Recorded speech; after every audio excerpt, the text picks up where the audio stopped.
Dans mon équipe, on est trois. Donc, on a ma responsable et moi. On occupe à peu près les mêmes fonctions. On n'a juste pas le même niveau de responsabilité. Mais dans la mesure où elle a plus d'expérience, elle a moins recours à l'IA que moi. Du coup, je considère que l'IA, c'est plutôt un assistant, dans le sens où moi, je m'en sers pour m'aider à reformuler certains éléments, à faire du brainstorm, etc. Mais je fais écho à tout ce qu'on entend sur les médias, dans le sens où est-ce que l'intelligence artificielle va remplacer les communicants? Est-ce qu'il va pouvoir faire le travail à notre place? Bah, spoiler alerte, dans mon cas, c'est pas le cas du tout, et je suis persuadée que ça ne sera pas le cas avant un bon moment, sinon jamais. Donc je rassure tous les frileux par rapport à ce sujet, il n'y a pas de souci à se faire. J'ai un usage quasi quotidien de l'intelligence artificielle et je vois assez vite les limites que je rencontre dans son utilisation.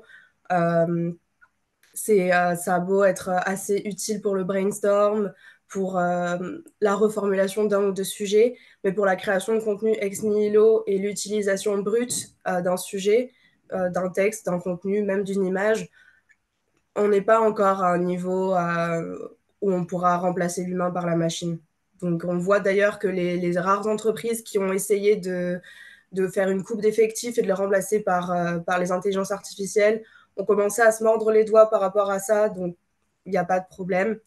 Donc moi, dans l'utilisation que j'en ai quotidiennement, donc je parlais des newsletters, j'en utilise un peu pour les fiches produits, on a près de 300 à l'année, donc c'est bien d'avoir un petit coup de pouce de temps en temps. C'est vraiment très ponctuel pour une phrase, un objet de mail, une reformulation pour une bannière, etc. Mais en soi, non, ça n'a jamais rédigé tout un contenu à ma place. Et même pour la création d'images, le prompting, ça prend beaucoup trop de temps à rédiger par rapport aux résultats qu'on en a. Même en tant que junior, je trouve que je passe beaucoup plus de temps à essayer de formater la machine pour qu'elle réponde à mes enjeux et à mes objectifs plutôt qu'à l'utiliser de manière directe. Donc, quelqu'un qui est vraiment très expérimenté dans son métier, qui a déjà un bagage assez conséquent et plusieurs années d'expérience sur un même domaine, va très vite se rendre compte que ça va être un peu bouché. Ça va aider très ponctuellement quand on a besoin d'avoir un insight extérieur, mais ça va s'arrêter là. Enfin, dans mon cas, en tout cas, ça s'arrête là.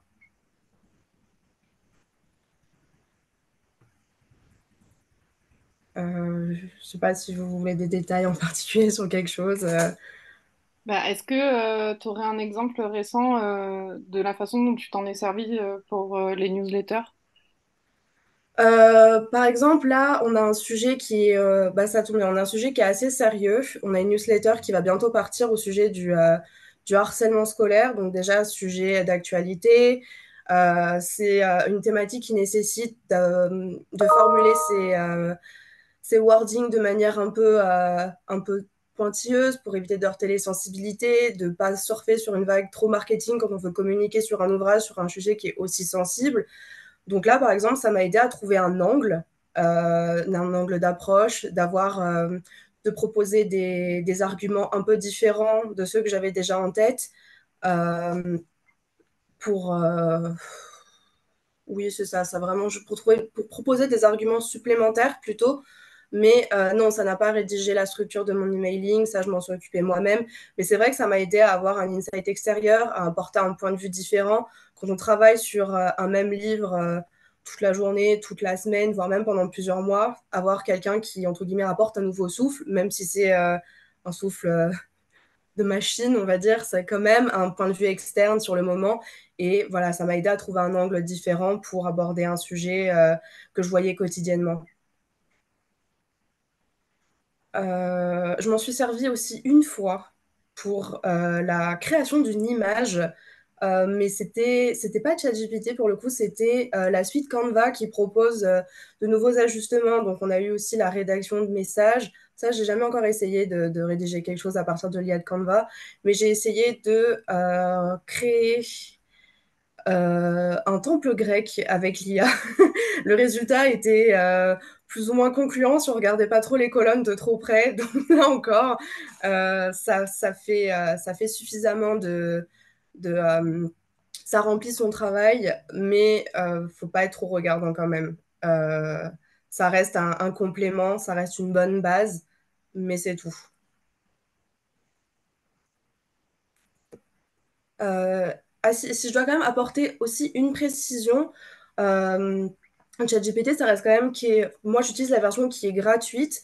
Faut pas oublier qu'il y a énormément d'autres intelligences artificielles, que ce soit exclusivement pour le copywriting, que ce soit pour la création d'images. On entend de plus en plus de choses comme la vidéo et le son. La plupart de ces services restent quand même payants, donc c'est difficile dans une dynamique commerciale.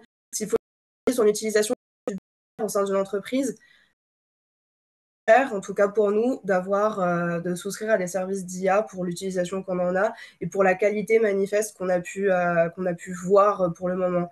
Peut-être que des outils plus précis seraient effectivement plus utilisés, mais il faut les payer ces outils-là. Et donc, nous, la version qu'on utilise de ChatGPT, celle qui est gratuite, nous convient très bien. Mais il y a énormément de services qui sont proposés ailleurs avec une multiplication des IA. On a Bard, on a l'IA de Microsoft. Il me semble aussi qu'on a Claude Intelligence qui est français, mais lui, il est payant par contre.